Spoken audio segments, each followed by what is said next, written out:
వాడు వాడిని బోడముడ మొక్కమో చేస్తుండు వాడు. ఇది వరకు 4000 పింఛన్ ఇస్తానన్నాడు.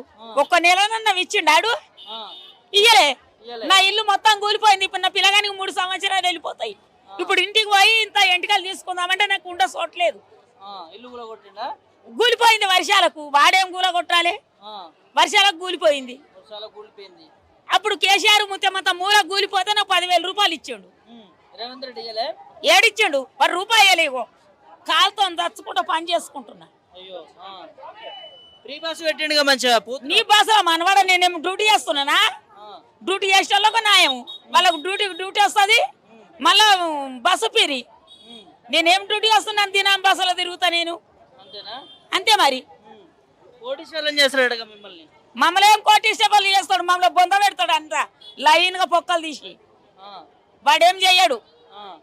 ఈ 3 సంవత్సరాలు అయిపోయింది. ఇక 2 సంవత్సరాలు అయితే పోతాడు. ఇక వాడు పోతాడు. వాడు 10 సంవత్సరాల దాకా రేవంత్ రెడ్డి ఉంటాడు. 10 సంవత్సరాలకు వాడు ఒక్క సంవత్సరం ఉండొద్దు. ఎందుకు మళ్ళీ గెలిపిస్తారట మీరే? నేనైతే అయ్యాను ఆయన. ఎవడన్నీ అయ్యాను కానీ నేనైతే అయ్యాను. పైసలు ఇస్తారట. పైసలు ఇచ్చినయ్యా, 1,00,000 రూపాయలు ఇచ్చినయ్యా.